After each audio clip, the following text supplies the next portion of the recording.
Number one হলো জমিনে যারা বিপর্যয় সৃষ্টি করবে, আত্মীয়তার বন্ধনকে যারা ছিন্ন করবে।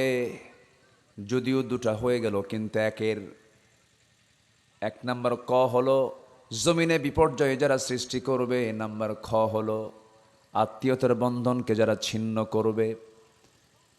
বিগত 16 বছর জমিনের সন্ত্রাসী করেছে এমন টিম ছিল কি ছিল না? হাতুড়ি দিয়ে পিটাইছে ছাত্রদের, হাতুড়ি দিয়া। আহারে, মেয়েদের উপরে, ছাত্রীদের উপরে জোরপূর্বক ধর্ষণ চালাইছে এরা। 90-এর দশকে জাহাঙ্গীরনগর ইউনিভার্সিটিতে প্রকাশ্যে সাংবাদিক সম্মেলন করে ক্যাম্পাসে 100 নারীর ধর্ষণ করার পর সেঞ্চুরি উদযাপন করে সে মিষ্টি বিতরণ করেছে সেই মানিক। আজ সে এখনো বাংলাদেশে বেঁচে আছে। আমাদের দাবি হলো এই সমস্ত কুলাঙ্গারদেরকে ঝুলায়া মেরে রক্ত মাংস হাড় হাড্ডি কুত্তা বিলাই দিয়ে খাওয়ানো দরকার।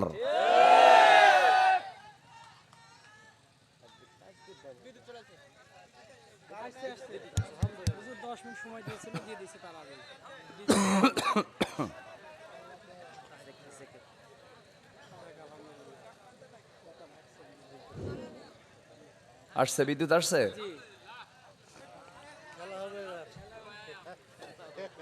জি বলি আলহামদুলিল্লাহ, আর না বলি?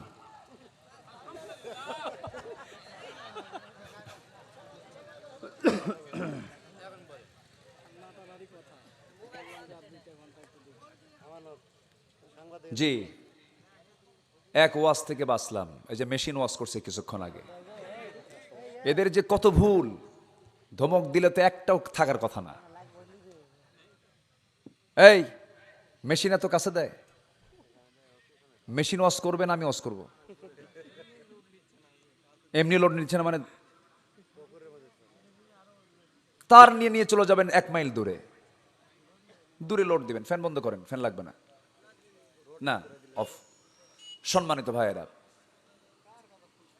সম্মানিত বন্ধুগণ, আমরা সুন্দর পরিবেশ ফিরে পেয়েছি, বলি আলহামদুলিল্লাহ। তাহলে একটা দলকে নিষিদ্ধ করা হয়েছে, তার বৈধ কিছু দিক আছে না নাই? আসতে বলবেন না, আছে না নাই? আছে, অনেক দিক আছে। বিশ্বজিৎকে হত্যা করেছে এরা। বিশ্বজিৎ বলে ফেললো, ভাই আমি তো শিবির করি না, আমার মুখে দাড়ি দেখো কেন, আমি আমার প্যান্ট খুলে দেখাচ্ছি আমি হিন্দু।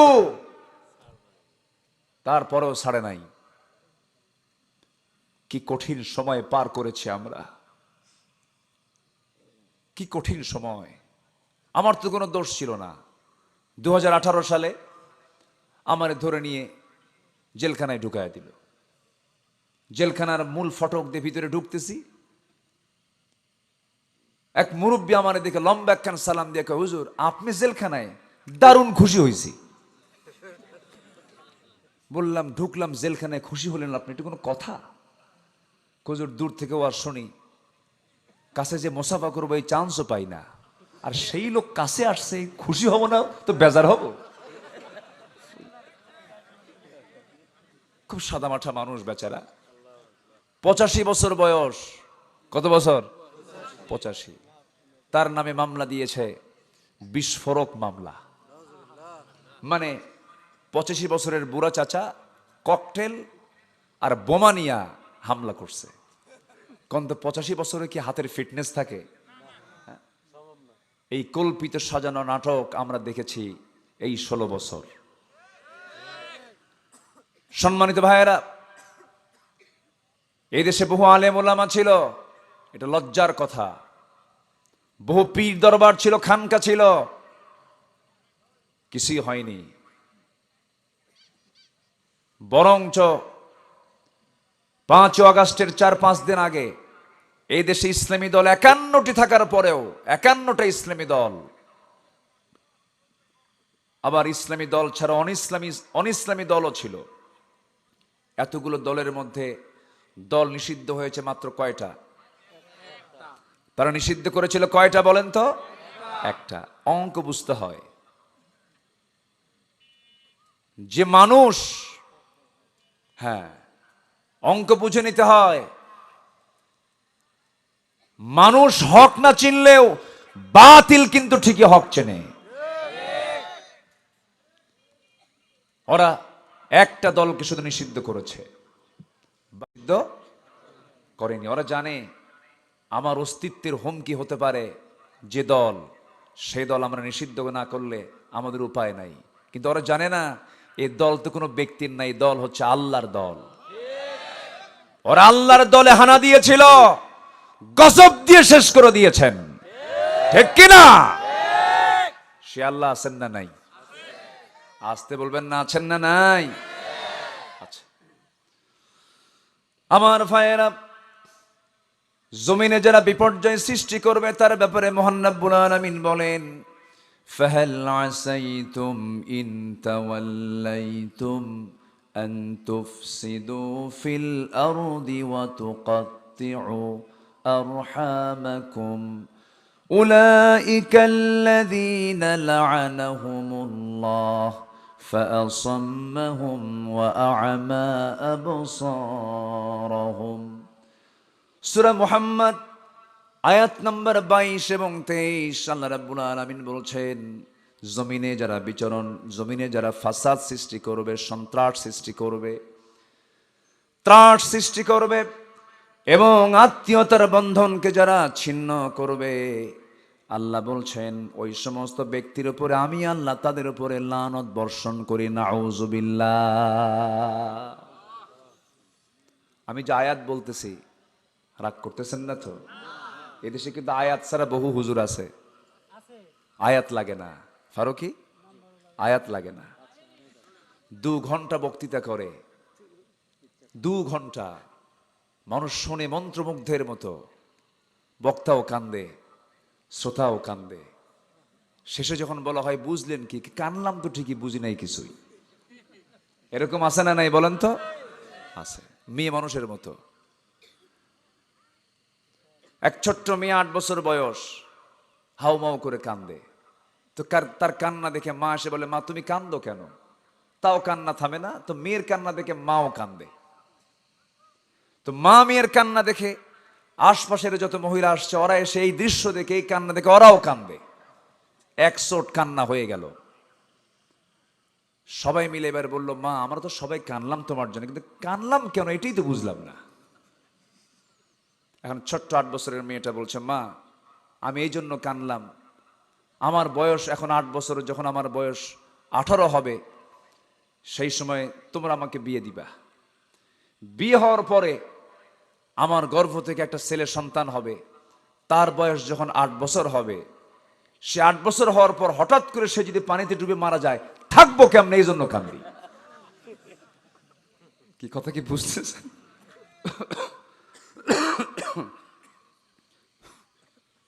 তাহলে এরকম করে আমার দেশে কিছু আলোচনাও আছে।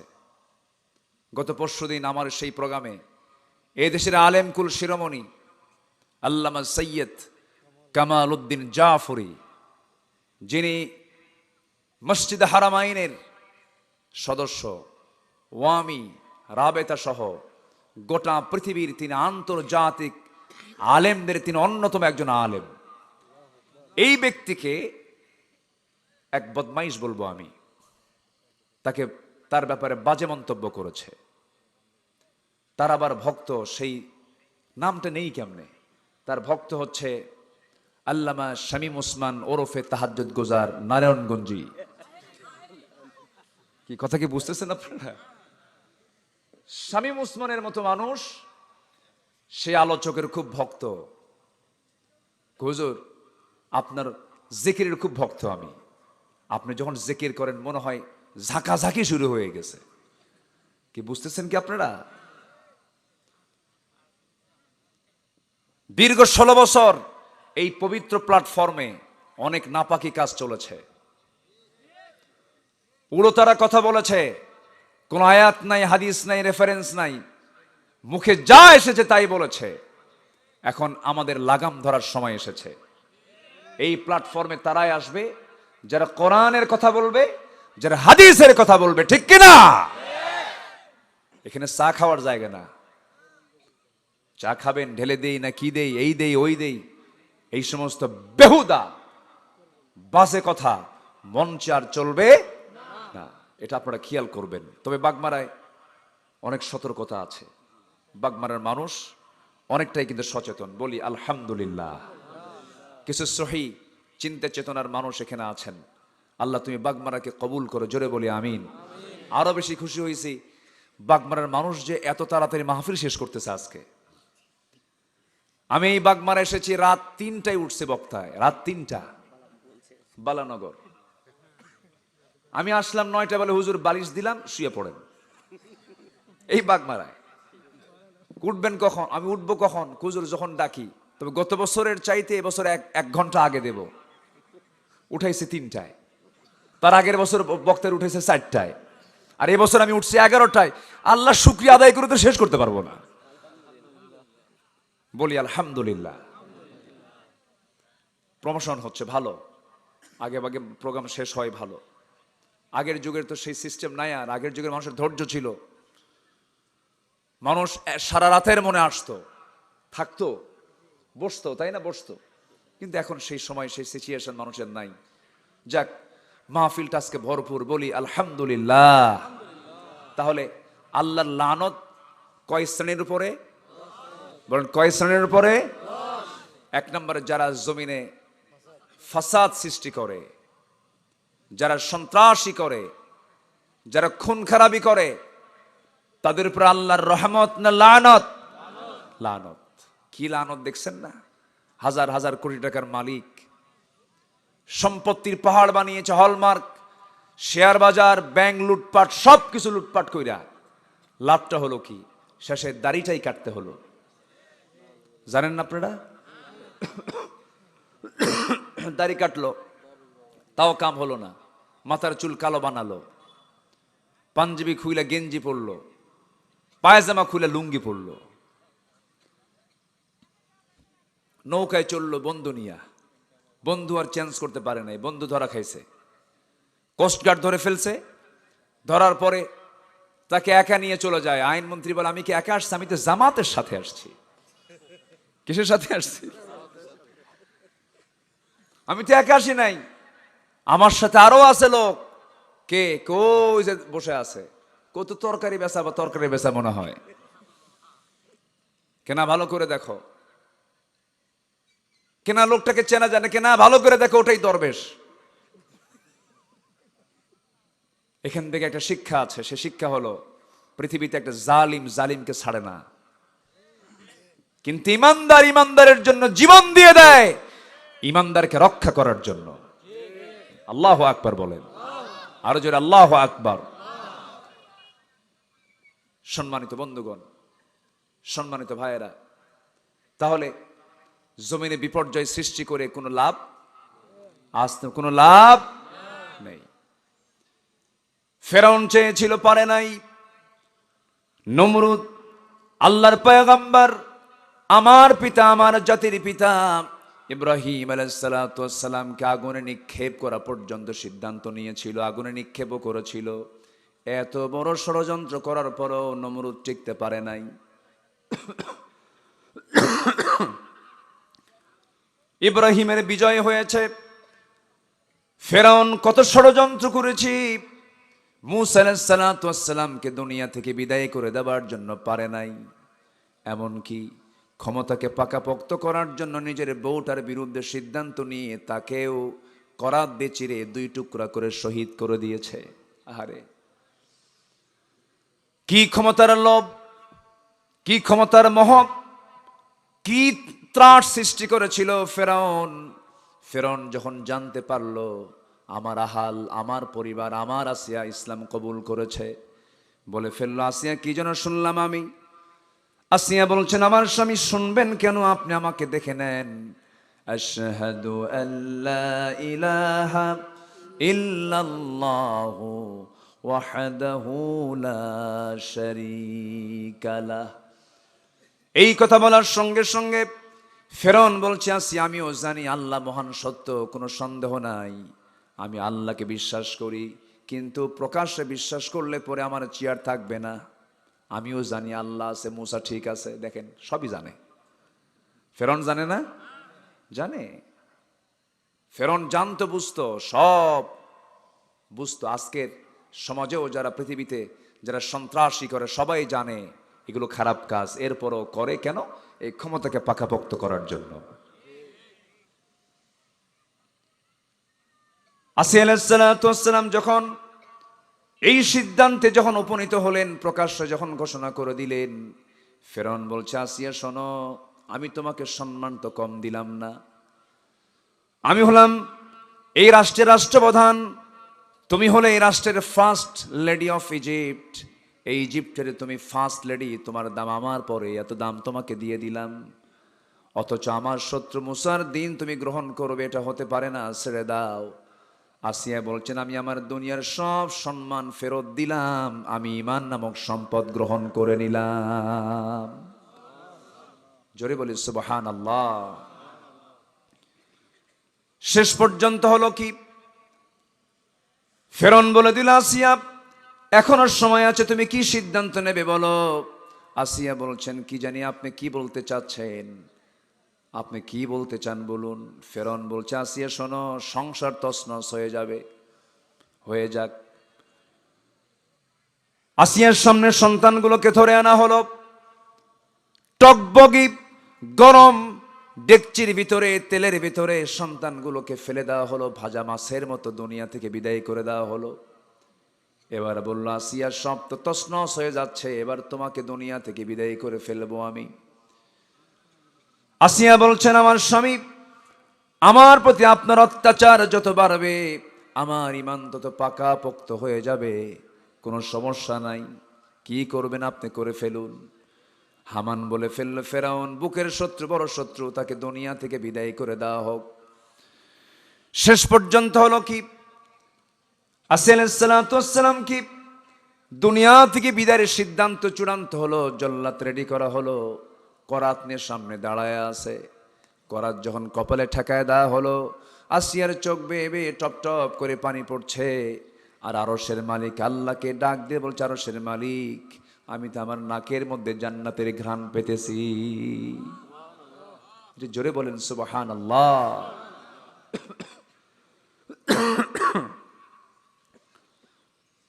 আসিয়া আলাইহিস সালাম শেষ পর্যন্ত করলেন কি, আল্লাহর কাছে ধারণা দিলেন, আল্লাহর কাছে ধারণা দিলেন, আল্লাহ তাআলা তাকে সাহায্য করলেন। করাত তার কপালে নেওয়া হলো।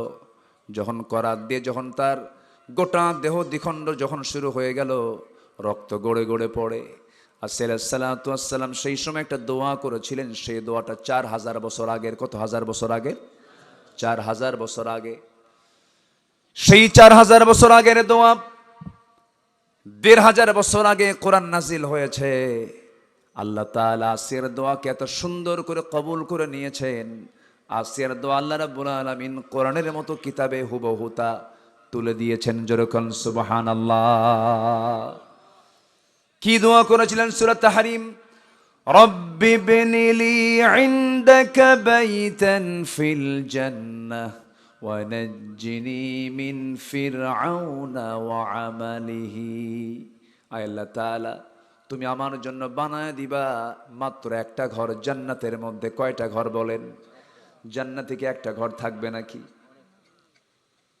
জান্নাত সর্বনিম্ন যে জান্নাতটা হবে, সেই জান্নাতটা হবে 10টা পৃথিবীর মতো একটা জান্নাত। জোরে বলি সুবহানাল্লাহ। তিনি চাচ্ছেন কয়টা ঘর? আসতে বলবেন না, কয়টা ঘর? দেখেন তিনি আল্লাহকে কত কাছে টেনে নিয়েছেন।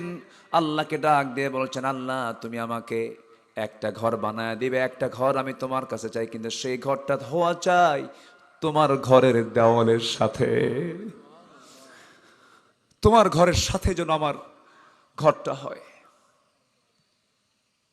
ইনদাকা বাইতান ফিল জান্নাহ, ইনদাকা, আল্লাহ তোমার ঘরের সাথে যেন আমার ঘরটা হয়।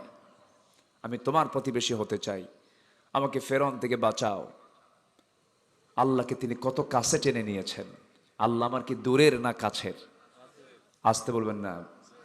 দূরের না কাছের? বউ কাছে না আল্লাহ কাছে? ও দেখেন অনেকে চিন্তা পড়ে গেছে। আল্লাহই কাছে। কিসের বউ, কিসের স্বামী, কিসের সন্তান, কিসের দুনিয়া, সব একদিন পর হয়ে যাবে। আমিও চলে যাব, আপনিও চলে যাবেন, কেউ থাকবো না। এক্ষুনি ইন্তেকাল হয়ে যাক। বউটা কান্নাকাটি করবে, গলা ভেঙে যাবে, সেন্সলেস হয়ে যাবে। নতুন যুবক বিয়ে করেছো, রোড অ্যাক্সিডেন্ট করে তোমার ইন্তেকাল হয়ে গেছে, কোনো লাভ নাই, মারা গেছো। তোমার বউ তোমাকে বড় জোর 6 মাস মনে রাখবে। তোমার শ্বশুর বাড়ির লোকজন তোমাকে নিয়ে চলে যাবে, তোমার বউকে নিয়ে চলে যাবে। ছোট্ট একটা বাচ্চা এতিম হয়ে গেল। সে এতিম সন্তান রেখে তোমার বউটা বাপ মার কথা শুনতে বাধ্য হবে। বাপ মা বলবে, মা রে, এইরকম জীবন কোনো জীবন না, তোমার তো বিয়ে হওয়া দরকার। একটা ছেলে খুঁজে নিয়ে বিয়েটা দিয়ে দেবে। নতুন স্বামীর ঘরে চলে যাওয়ার পর পরের দিন তোমার সেই বউটা তার আব্বা আম্মাকে ফোন দিয়ে বলবে, আব্বা, তোমাদের সিদ্ধান্তই ভালো সিদ্ধান্ত ছিল, কারণ আমার আগের স্বামীর চাইতে এই স্বামীটা আরো ভালো। এটাই দুনিয়া। সম্পদ রেখে যাব, সন্তানগুলোর সম্পদ নিয়ে কাড়াকাড়ি করবে, মারামারি করবে। দিন শেষে কেউ আমার কিচ্ছু না। দিন শেষে আমার সবচেয়ে আপনজন, সবচেয়ে কাছের জন যিনি, তিনি আমার কে? জোরে বলেন, তিনি আমার কে? আল্লাহ তাআলা। আল্লাহকে নিয়ে আমরা থাকতে চাই। জোরে বলি ইনশাআল্লাহ। একটা মানুষ একটু চোখ বন্ধ করে একটু হিসাব করে দেখবেন, মানুষ মারা গেল, সব জোর করে ঠেলে ঘুতে কবরে দিয়ে আসলো, রেখে আসলো। বলেন তো আমার কে আছে? আর বলেন তো কে আছে? আসতে বলবেন না, কে আছেন? আল্লাহ কত দয়ালু। আল্লাহ বলে, বান্দা, তুই আমার দিকে 1 হাত আগাস, আমি তোর দিকে 10 হাত আগাই। তুই আমার দিকে হেঁটে হেঁটে আসিস, আমি তোর দিকে দৌড়া দৌড়া যাই। আমি তোকে মাফ করতে চাই, তুই আমার কাছে মাফ চাস না কেন? তুই আমার কাছে 1 ফোঁটা চোখের পানি ফেলবি, আমি তোর জন্য 7টা জাহান্নামের আগুন ওই 1 ফোঁটা চোখের পানি দিয়ে নিভাইয়া দিয়ে জান্নাত দিয়ে দেব। কোথায় কান্না দরকার আর বান্দা কোথায় কান্দে?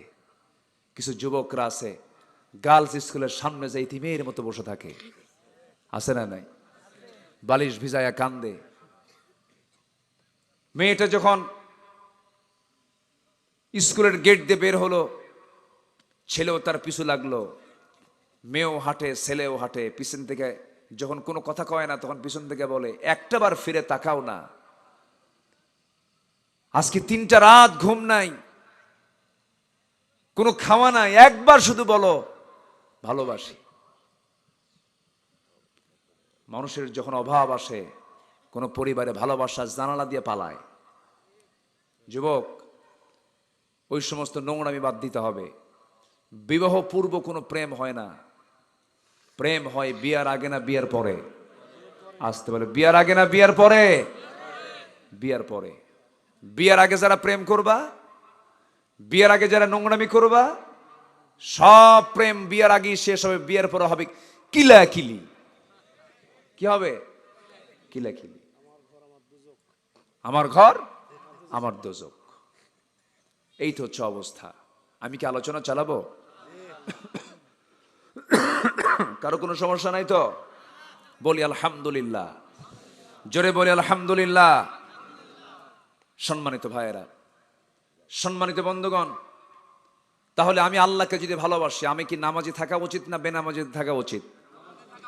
নামাজি। দুঃখজনক, গোটা পৃথিবীতে যদি জরিপ করে দেখা যায়, সবচাইতে বেশি বেনামাজি মুসলমান হলো বাংলাদেশে বেশি। মালয়েশিয়াতে এত নাই, ইন্দোনেশিয়াতে প্রচুর নামাজি। গোটা দুনিয়ায় বেনামাজি মুসলমান খুবই কম, কিন্তু আমার দেশে নামাজি মুসলমান খুব কম। মাত্র 5% মুসলমান নামাজ পড়ে। জুমার দিনে 15% মুসলমান নামাজ পড়ে, বাকির কোনো নামাজের খবরই নেই। আমার দেশের মানুষ সবচেয়ে বেশি আমল করে হচ্ছে একটা জিনিসের উপর, খুব বেশি আমল করে, তা হলো বিড়ি। হ্যাঁ, এবং বিড়ির নামও আছে বিড়ি শরীফ, না শরীফ বিড়ি না কি যেন একটা বিড়ি আছে মনে হয়। হ্যাঁ, করিম, কম কথা, সম্মানজনক বিড়ি, সম্মানিত বিড়ি, মর্যাদাবান বিড়ি। আবার নাসির, নুসরাত বিড়ি, কি টান মারে, এক টানে ধোঁয়া 4 তলায় পাঠায়, আছে না নাই? আমার দেশের মানুষের বিড়ি খাওয়া দেখে মনে হয় মানুষ বিড়ি খাওয়ার জন্য দুনিয়াতে আসছে, এত টানা টানে। যুবকরা কোনো নেশায় যাবে না, মাদকের শক্তে আসক্ত হবে না, ফ্রি ফায়ার, পাবজি এগুলোতে যাবে না। তবে না, আমাদের দেশের যুবকরা 5 অগাস্টে যা দেখাইছে ভাবছিলাম শেষ হয়ে গেছে।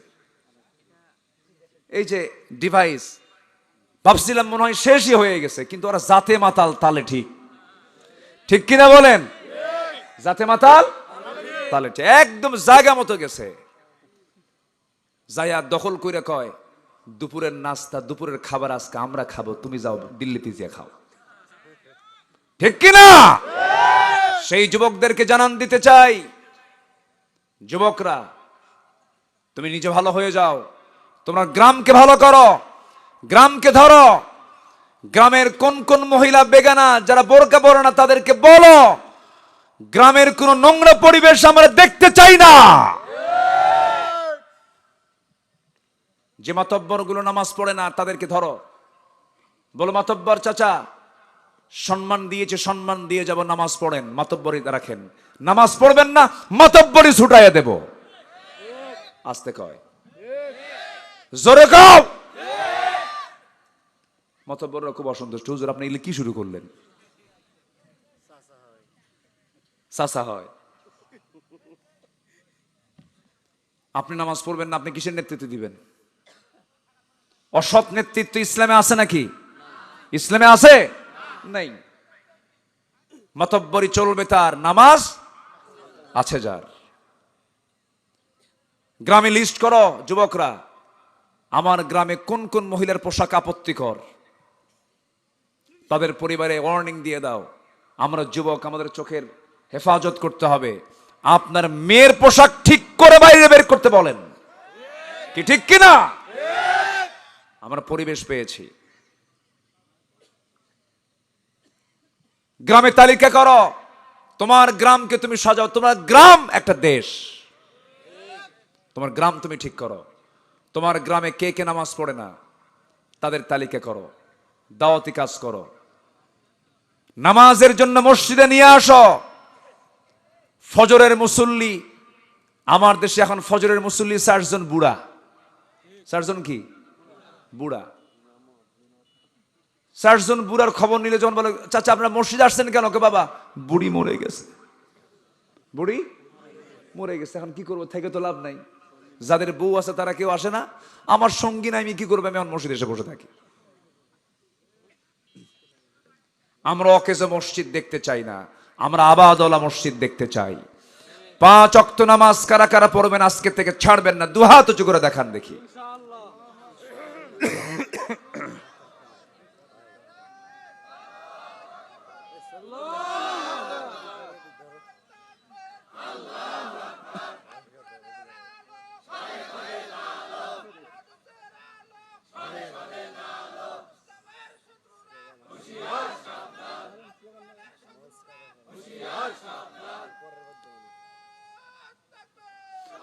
সবাই বলেন ইয়া আল্লাহ, হাত তোলেন, ইয়া আল্লাহ ইয়া রহমান।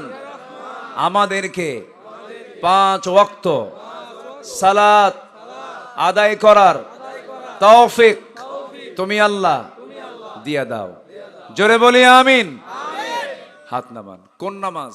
যে নামাজ পড়েছেন মুহাম্মদ সাল্লাল্লাহু, বুঝে নামাজ না না বুঝে নামাজ? বুঝে নামাজ। ওই লোকের মতো নামাজ পড়লে হবে না।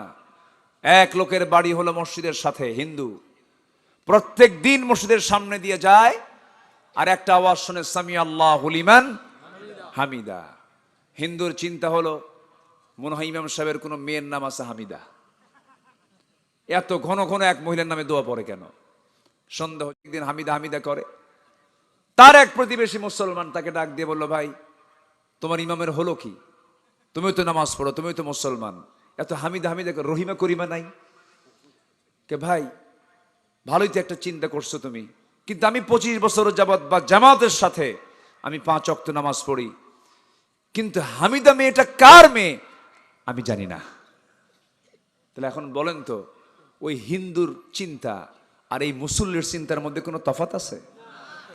তো এরকম এরকম মুসল্লি কিছু আমার দেশে আছে যারা নামাজ পড়ে দুনিয়ার তৈরি করা দলের রাজনীতি করে, আছে না নাই? নামাজ পড়ে সুদের কারবার করে, নামাজ পড়ে মদের বোতল নিয়ে বসে থাকে, আছে না নাই? বলেন তো আছে না নাই? ও নামাজ বোঝে?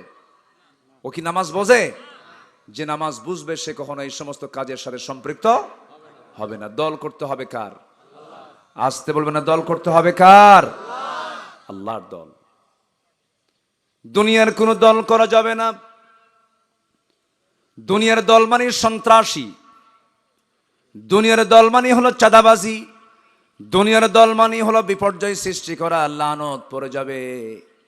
সাথে আল্লাহ পাক ওই আয়াতের মধ্যেই সূরা মুহাম্মাদের সেই আয়াতের মধ্যেই বলে দিলেন, যারা আত্মীয়তার বন্ধন যারা ছিন্ন করবে তারা আল্লাহর লানত পড়বে তাদের উপরে।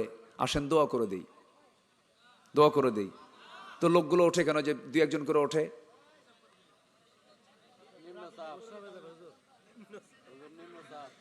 নিম্নচাপ। আচ্ছা ঠিক আছে, যদি নিম্নচাপ হয় একটু বলে যাবেন। আবার কিছু ঊর্ধ্বচাপও আছে, বিড়ি খাওয়া চাপ, এই চাপও কিন্তু কম না। হ্যাঁ মহাচাপ এটা। একটু বসেন, এই যে উঠলে, এই বসেন না, মুরব্বী বলা মুশকিল এখন, ওটা আরেক বিপদ। কি যে পেঁচ লাগায় দিছে কিছু বলা যায় না। আমি মোশতাক বাইরে বললাম সেদিন, ভাই আপনি কি এটাকে প্ল্যান করে কইছিলেন নাকি? না ভাই, কতদিন আর কোন ওয়াজে কইছি, এই যুবকরা কোন দিক দিয়ে লাগায় দিয়ে আমার তো শেষ করে দিল, আমার নামই আর নাই।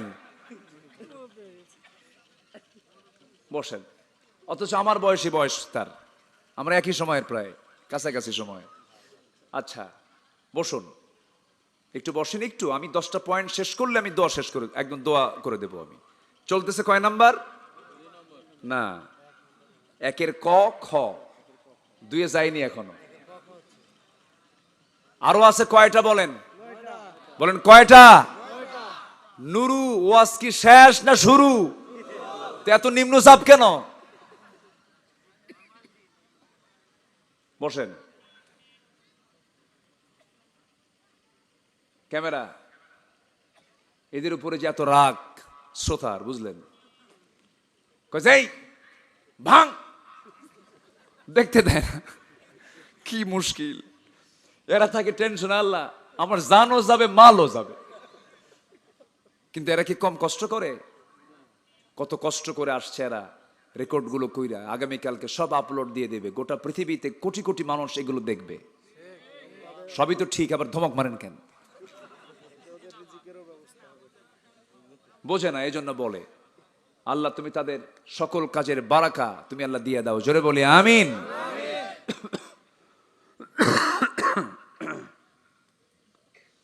নিজের বোনের খবর নাই, ধর্মবোন বানায়, আর সেই ধর্মবোন আবার বউ হয়ে যায়, আছে না নাই? ধর্মবোন কি হয়? বউ হয়। আল্লাহ তাআলা এগুলোকে হারাম করেছেন। যারা রক্তের সম্পর্ক ছিন্ন করবে তারা জাহান্নামী। রাসূল বলেছেন লা ইয়াদখুলুল জান্নাতা কাতিউর রহিম, আত্মীয়তার সম্পর্ক ছিন্ন করে জান্নাত পাবে না। বোনের খবর রাখে না, কারণ বোন সম্পত্তি পাবে। চাচার খবর রাখে না, চাচা সম্পত্তি পাবে। আত্মীয় স্বজনের খবর রাখে না, অথচ আত্মীয় স্বজনের ব্যাপারে রাসূল কত কড়া কথা বলে দিয়েছেন। ফুফুর খবর রাখে না, শুধু খালার বাড়ি যায়, ফুফুর বাড়ি যায় না, আছে না নাই?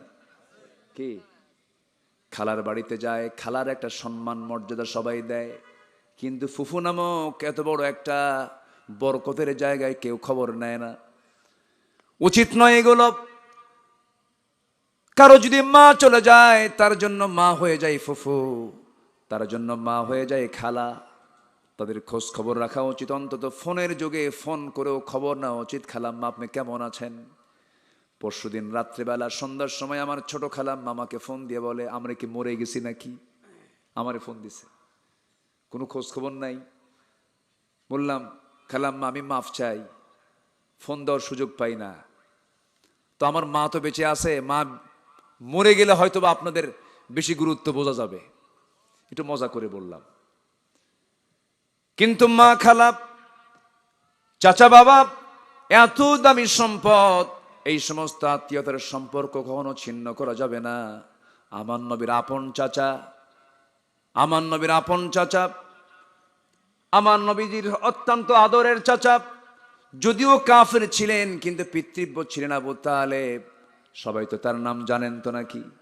এই লোকটা জান্নাতি না জাহান্নামী? বলেন, জান্নাতি না জাহান্নামী? জাহান্নামী। কিন্তু একটা বারের জন্য রাসূল তাকে বলেন নাই, আত্মীয়তার সম্পর্ক টিকে রেখেছেন, তার বাড়িতেই থেকে নবুয়তের দায়িত্ব পালন করেছেন। কোনোদিন জোরপূর্বক তাকে বলেন নাই, আত্মীয়তার সম্পর্ক ছিন্ন করেন নাই, আদব আখলাক ঠিক রেখেছেন। কারণ রক্তের সম্পর্ক ছিন্ন করবে যারা, জান্নাত পাবে না তারা। কি গুরুত্বপূর্ণ কথা এটা।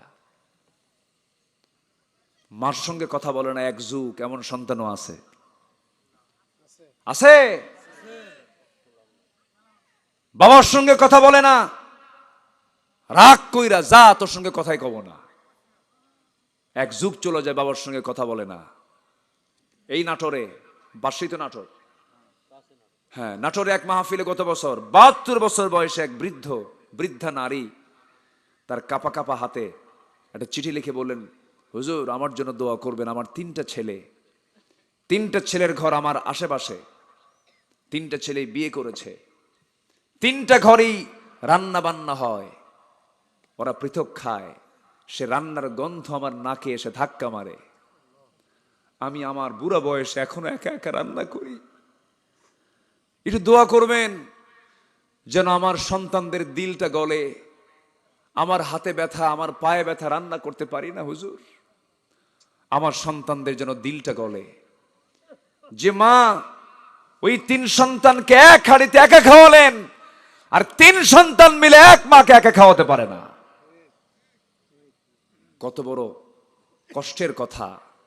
সমাজে আছে না নাই বলেন তো? আসতে বলবেন না, আছে না নাই? আত্মীয়তা আমরা নষ্ট করব না। নষ্ট করলে কি হবে? আল্লাহ বলছেন আমার লানত তোর উপরে পড়বে। কষ্ট দিয়ে ফেলতেছি মনে হয় আপনাদের। আহা, আমার বন্ধুগণ, মায়ের গুরুত্ব কত, মায়ের দাম কত। আমার নবীজির প্রিয় একজন সাহাবী দুনিয়া থেকে বিদায় নেবেন, বিদায় লগন চলে আসছে, মুখে কালেমা বের হয় না। রাসূলের কাছে রিপোর্ট চলে গেল, রাসূল বললেন, শোনো এমন তো হওয়ার কথা না, আমি তো তার প্রতি মনক্ষুণ্ণ না, সে মুনাফিকও না, সে ভালো মানুষ, দেখো তো তার মা বেঁচে আছে নাকি। মাকে ডেকে আনা হলো, মাকে লক্ষ্য করে বলছেন, আলকামার মা, আপনার ছেলে বড় অসুস্থ, দুনিয়া থেকে বিদায় হবে, তার মুখ থেকে তালকিন বের হয় না, কালেমার আওয়াজ বের হয় না, আপনি কি অসন্তুষ্ট নাকি? হঠাৎ করে মা হাওমা করে কেঁদে উঠে বলছে, আমি অসন্তুষ্ট, আমার সন্তানকে আমি মাফ করব না, আমার সন্তান আমার সঙ্গে বেয়াদবি করেছে। রাসূল বললেন, মা আপনাদের সন্তানের মা, আপনি তাকে মাফ করে দেন না। মাফ করব না। আমার নবীজি কিচ্ছু বললেন না, শুধু বলে দিলেন, ও সাহাবীরা, অবাধ্য সন্তানকে আগুনের কাঠ দিয়ে জ্বালিয়ে পুড়িয়ে ভস্ম করে দাও। এমন সময় ওই সাহাবীর মা বলতেছেন, ইয়া রাসূলুল্লাহ, আমার 9 মাসের গর্ভে থাকা সন্তানকে আমার চোখের সামনে আগুনে পুড়ে মারা হবে, আমি কি সহ্য করতে পারবো নাকি? যত বেয়াদবি করেছে সব বেয়াদবি আমি এই মুহূর্তে মাফ করে দিলাম। সঙ্গে সঙ্গে সন্তানের মুখ থেকে বের হচ্ছে, আশহাদু আল্লা ইলাহা ইল্লাল্লাহু ওয়াহদাহু লা শারীকা লাহ আমার বন্ধুগণ, এই জন্য সকল আত্মীয়তার সম্পর্ক রক্ষা করা সুন্নত, নফল না ফরজ? জোরে কন, জোরে কন, জোরে কন। আত্মীয়তা রক্ষা করা ফরজ, ফরজ, ফরজ, লঙ্ঘন করা যাবে না। শেষ করে দেব, সমস্যা নাই, শেষ করব। আমি জানি কষ্ট হচ্ছে, আসেন দোয়া করে দেই। আমিও পারি না। ও বলছে আমি পারি না, ওকে আমরাও ছাড়ি না। দেখছেন বক্তা কি আমি শুধু? সব বলি আলহামদুলিল্লাহ। আচ্ছা, এক চলে গেল, এক। এখন নাম্বার 2, যারা সীমা লঙ্ঘন করে। যারা কি করে বলেন তো? মনে থাকবে সবার কথাগুলো, মনে থাকবে? যারা সীমা লঙ্ঘনকারী তাদের উপর আল্লাহর রহমত না লানত? লানত। আল্লাহ রাব্বুল আলামিন বলেন, লুইনাল্লাযীনা কাফারু মিন বানি ইসরাঈল আলা লিসানি দাউদ ওয়া ঈসা ইবনে মারইয়াম যালিকা বিমা আসাউ ওয়া কানু ইয়াতাদুন। জোরে বলুন আল্লাহু আকবার। এই পৃথিবীতে সবচেয়ে বড় সীমা লঙ্ঘনকারী জাতি হলো ইহুদি। কারা বলেন? ইহুদি। এখনো আছে না নাই? কোথায় বলেন? কোন ঘরের পাশে? কোন ঘর? কোন ঘর? কোন মসজিদ? বলেন কোন মসজিদ? আকসা। চিন্তা করেন, সেই মসজিদ আকসার পাশে অবৈধ জায়গায় তারা বসবাস করছে। ওদের জায়গা না ওটা, এটাই ওদের উপরে লানত। এটা কি লানত না? গোটা পৃথিবীতে ওদের বৈধ কোনো জায়গা নাই, অথচ গোটা পৃথিবীর বিজনেস কন্ট্রোল করে ওরা। কিটক্যাট, বাটা,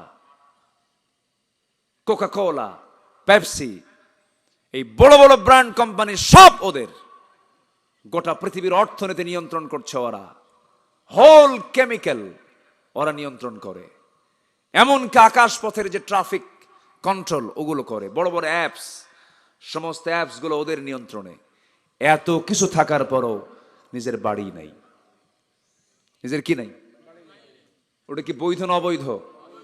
দ্বিতীয় বিশ্বযুদ্ধের পর এডলফ হিটলার যখন 60 লাখ ইহুদিকে মেরে শেষ করে দিল, ওরা যাবে কোথায়?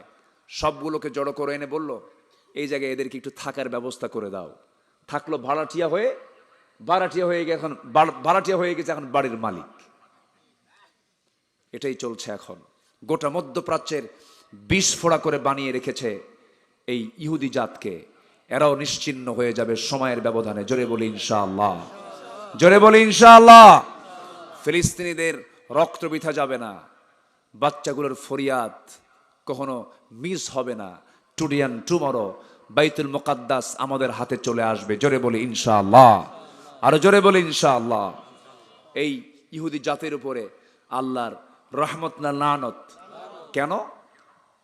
কি করেছিল? সীমা লঙ্ঘন করেছিল। শনিবারের বিধান মানেনি। ওয়ালাকাদ আলিমতুমুল্লাযীনা কি? হ্যাঁ, ওয়ালাকাদ আলিমতুমুল্লাযীনা আতাদাউ মিনকুম ফিস সাবতি ফাকুলনা লাহু কুনু কিরাদাতান খাসিইন। আল্লাহ তাআলা তাদেরকে বানর বানায়া দিলেন। এইদিকে এটাকে রিসার্চ করে কি ডারউইন মতবাদীরা বলল যে মানুষ আগে বানর ছিল। দেখেন, ও চিন্তা করে দেখেন। আমাদের বাংলাদেশের একজন আছে, কি নাম? কি জাফর ষাঁড়। হ্যাঁ, জাফর ষাঁড়। হ্যাঁ, বদমাইশ এগুলো। আল্লাহকে মানে না, রাসূলকে মানে না। ওরা 16 বছর আমাদের তালিকা করেছে, এখন আমাদের সময় এসেছে ওদের তালিকা করার। জমিনে নাস্তিকের অবস্থান থাকবে না। এই সমস্ত নাস্তিকদের তালিকা করে চূড়ান্ত শাস্তি নিশ্চিত করা দরকার, ঠিক কিনা? এদেরকে ছাড় দেওয়া যাবে না। বহু গালিগালাজ দিয়েছে, এখন সব ঠান্ডা কই, দেশেই তো নাই। একজন স্লোগান দিল এখান থেকে ইসলামের শত্রুরা। শত্রু কই? খুঁজেই তো পাচ্ছি না আমরা। তবে আসবে সবকিছু। একদিন সময় আসবে কেউ ইসলামের বিরুদ্ধে চুল পরিমাণ কোন আওয়াজ করার সাহস পাবে না। ইনশাআল্লাহ, ইনশাআল্লাহ বলেন। সেই বাংলাদেশ সামনে গড়বে, কারণ শহীদের রক্ত জমিনে পড়েছে। আল্লাহ কবুল করুন, জোরে বলি আমিন, আরো জোরে আমিন। জি, সম্মানিত ভাইয়েরা, আমার দিকে তাকান। নাম্বার 3, আল্লাহ তাআলা ওই সমস্ত ব্যক্তির উপরে লানত দেন যারা আল্লাহর আয়াতকে যারা গোপন করে। কি করে? গোপন করে। আল্লাহ রাব্বুল আলামিন বলেন, ইন্নাল্লাযীনা ইয়াকতুমুনা মা আনজালনা মিনাল বায়্যিনাতি ওয়াল হুদা মিন বা'দি মা বায়্যানাহু লিন-নাসি ফিল কিতাব উলাইকা ইয়ালআনুহুমুল্লাহু ওয়া ইয়ালআনুহুমুল লাঈনুন। জোরে বলুন আল্লাহু আকবার। সূরাতুল বাকারা 159 নম্বর আয়াতে আল্লাহ রাব্বুল আলামিন বলছেন, আমার আয়াতকে যারা গোপন করবে, আড়াল করবে, আমার লানত তাদের উপরে পড়বে। আল্লাহর আয়াতকে অস্বীকারও করা যাবে না, গোপনও করা যাবে না। যা কিছু গোপন না, প্রকাশ করে দেব, প্রকাশ করে দেব। নাম্বার 4 হলো, বিনা কারণে যদি মুমিনদেরকে হত্যা করা হয়। আহারে, আল্লামা সাইদির মতো মানুষকে কেমন করে মারল ওরা। যখন আল্লাহর কসম করে বলি, যখন মঞ্চে উঠি লোকটার কথা বারবার মনে পড়ে যায়। কেমন করে মারল! জীবিত মানুষকে ধরে এনে জেলখানা থেকে, তারা সেখানেও শান্তি পেল না, জেলখানা থেকে ধরে আনলো, হসপিটালে চিকিৎসার নামে ঢুকায় দিল। আহারে আমার বন্ধুগণ, এই যত অমানবিক পাশবিক যে আচরণটা করা হলো, সুস্থ একটা মানুষকে ধরে এনে পয়জনিং করে শেষ করে দেওয়া হলো। আমাদের দাবি হলো, এই প্ল্যাটফর্ম থেকে আমরা এটাই জানান দিতে চাই, আল্লামা সাইদির হত্যার পেছনে যারা জড়িত তাদের শাস্তি বাংলার জমিনে হওয়া দরকার। কি দরকার কিনা বলেন? দরকার কিনা? দরকার। আল্লাহু আকবার। আহা, একটা হাসি এই জাতি কোনোদিন ভুলতে পারবে না। 13 আগস্ট বিকালবেলা যখন তিনি চিকিৎসার নামে তাকে বাধ্য করে যখন ভিতরে ঢুকানো হচ্ছে, তখন জাতির উদ্দেশ্যে একটা মুস্কি হাসি মেরেছিলেন। এই মুস্কি হাসি ছিল হলো মুসলমানদের জন্য ইসলামের বিজয়ের হাসি। আল্লাহ যেন তার সারা জীবনের চাওয়া আল্লাহ যেন কবুল করেন, জোরে বলি আমিন।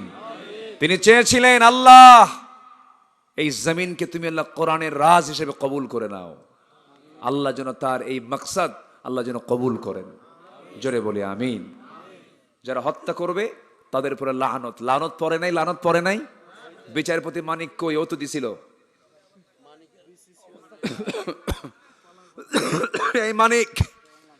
এই মানিকের মুখে কোনো হাসি নাই, কিন্তু হাসেও না। যে লোকটা হাসে না, ওদের বউ যে কেমনে থাকে আমি বুঝি না। হাসি ছাড়া মানুষ বাঁচে? যারা হাসে না তাদের বউরা মনে মনে কয়, এ মরবে কোন দিনে, মরলিতে বাঁচি আমি। হ্যাঁ, হাসলে পরে কি হয়? ও, মরলে পরে জীবনটা পাতলা হয়। হ্যাঁ, খাওয়ার সময় কি যেন বললো একটা ভাই, এই খাওয়ার সময় কি যেন একটা কথা বলছিল, খাওয়ার সময় লোকাল ভাষায়।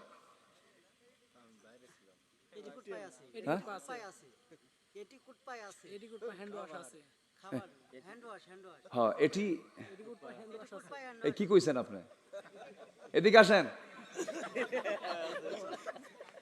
ও আর বলবেই না।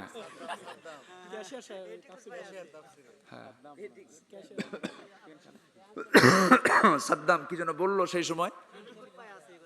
হ্যাঁ, এটি কুটপা আছে বা, হ্যাঁ এটি কুটপা আছে। আমি ভাবলাম যে ভাষা তো মালাকুল মউতের বোঝা কঠিন।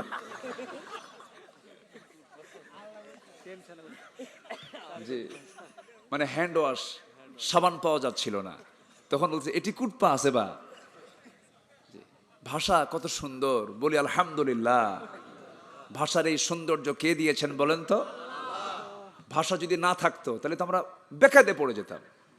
খালি খালি এরকম করা লাগতো। ভাষা দিয়েছেন কে? আল্লাহ তাআলা। সম্মানিত ভাইরা, 4টা চলে গেল, আমি শর্ট করে বলবো। আমি যে পয়েন্ট নিয়ে উঠছি এটা 4-5 দিনে সম্ভব আলোচনা করা।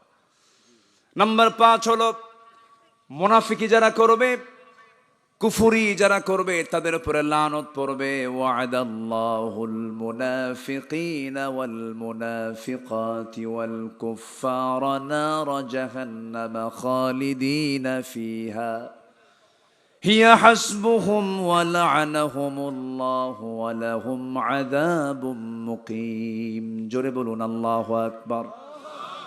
নাম্বার 6 হলো কুফরি হালতে যারা মৃত্যুবরণ করবে তাদের লানত পড়বে। নাম্বার 7 হলো আল্লাহ এবং রাসূলের যারা শত্রু তাদের উপরে লানত পড়বে। ইন্নাল্লাযীনা ইউযুনাল্লাহা ওয়া রাসূলাহু লা'নাহুমুল্লাহু ফিদ দুনিয়া ওয়াল আখিরাহ। নাম্বার 8 হলো অঙ্গীকার যারা ভঙ্গ করবে, ওয়াদা যারা ভঙ্গ করবে, মদিনার সনদে দেশ চালাবে। নির্বাচনের আগে বলে বারবার, বলছে না কিসের সনদে বলেন? মদিনার সনদে দেশ চলবে। কিন্তু আমরা দেখেছি তার উল্টা ওয়াদা যারা বারবার করে যারা ভঙ্গ করেছে, আল্লাহ রাব্বুল আলামিন তাদের ব্যাপারে বলছেন তাদের উপর আমার লানত পড়বে। আমার বন্ধুগণ, এই সমস্ত লানতের কাজগুলো করা যাবে না। বিশেষ করে আমি বলবো এই সমস্ত কাজগুলো থেকে আমরা দূরে থাকার চেষ্টা করব। নাম্বার 9 হলো আল্লাহর সম্পর্কে যারা মিথ্যা রচনা করবে তাদের উপর আল্লাহর লানত পড়বে। নাম্বার 10 হলো সর্বশেষ হলো মুমিনা নারীদের উপরে যারা মিথ্যা অপবাদ চাপায় দেবে। ইসলাম নারীদেরকে কত মূল্যায়ন করেছে, জোরে বলি আলহামদুলিল্লাহ। আল্লাহ তাআলা বলছেন যারা নিরপরাধ নারী, যাদের কোনো দোষ নাই, তাদের উপরে যারা মিথ্যা অপবাদ চাপায় দেবে, আমি আল্লাহ আমার লানত পড়বে তার উপরে। কি দাম আল্লাহ পাক নারীকে দিয়েছেন, নারীর সতীত্বের কি মর্যাদা আল্লাহ পাক দিয়েছেন।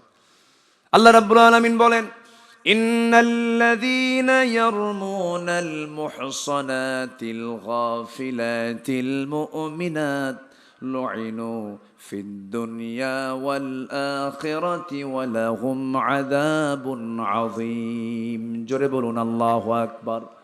আমার মা এত সম্মান আপনাকে দিল যে ইসলাম, সেই ইসলাম আপনি মেনে চলেন, দিন মেনে চলেন, কোরআন মেনে চলেন, পর্দাটা মেনে চলেন। বেশি কিছু লাগবে না, শুধু পর্দা যদি আপনার 100% যদি হয়ে যায়, আল্লাহ পাক আপনার জন্য জাহান্নামের সকল দরজা বন্ধ করে আপনার জন্য 100% জান্নাতের ব্যবস্থা করে দিবেন। আল্লাহ তুমি মাদেরকে ফরজ মনে করে পর্দা অবলম্বন করার তৌফিক দিয়ে দাও, জোরে বলি আমিন।